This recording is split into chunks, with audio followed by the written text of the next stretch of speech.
Hi friends, అందరికీ good morning. చాయ్ తాగారు మీరు అందరినైతే? చాయ్ తాగాను, గేదెల పని చేశాను, పాల పని, ఇంటి పని అన్నీ అయిపోయినాయి. ఇంకో మేకకైతే ఆకిర్చుకొద్దామని చెప్పేసి వెళ్ళాను. తనైతే అరక్కి వెళ్ళిపోయాడు. ఇప్పుడు నేనైతే ఇది మేక ఆకిర్చుకొచ్చాను.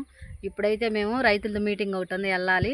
అక్కడ మన రైతుల గురించి ఎక్కువ చెప్తాం ఫ్రెండ్స్. ఒకసారి వీడియో చేస్తాను ఈ రోజున, చూడండి. లైవ్ కూడా ఒకరోజు పెడతాను ఫ్రెండ్స్. కొంచెం నాకు ఈ పనుల వల్ల నాకు కుదరతలేదు.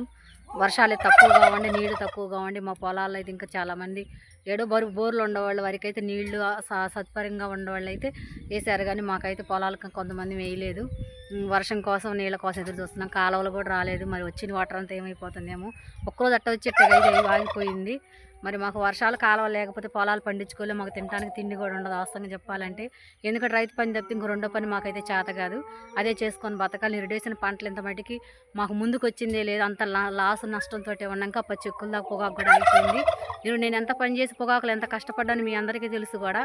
అయినా కానీ కూడా నాకైతే లాభం అనేది లేదు. కట్టాల్సిన వాళ్ళకి కూడా ఇంకా నేను కట్టుకోలేకపోయాను. అది చాలా బాధగా ఉంది. రైతు అనేది ఎదిగొచ్చేది ఎప్పుడు ఇంకా ఎదగటం అనేది చాలా కష్టం రైతు చేసే పనికి. కానీ మీ అందరూ దీనివల్ల మీ సపోర్ట్ తోటి నేను ఇంకా ముందుకెళ్ళాలి ఫ్రెండ్స్. నా వీడియోస్ చూడండి, లైక్ చేయండి, 10 మందికి షేర్ చేయండి. అప్పుడే రైతు కష్టం అనేది ఏంటో తెలుస్తుంది. మరి రైతు బాధలు ఏంటి అని చెప్పేసి మీరు కూడా కామెంట్ చేయండి. ఎంతమందికి రైతు కష్టం తెలుసు? అదిగో చూడండి, దీని పేరు ఐడి. చూడరా ఐడి తల్లి.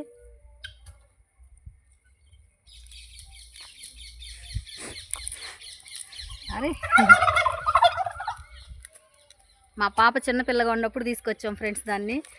అప్పటి నుంచి ఇప్పుడు కంటే మా పెద్ద పాప చనిపోయింది కదా, ఇప్పుడు ఆ అమ్మాయి ఉన్నప్పటి నుంచి మాకు గుర్తుగా ఉంటుందని దాన్ని మా అమ్మాయి మేము చూసుకుంటున్నాం. మా అమ్మాయిలో మా పరిస్థితి అలాగుంది ఫ్రెండ్స్. బాయ్.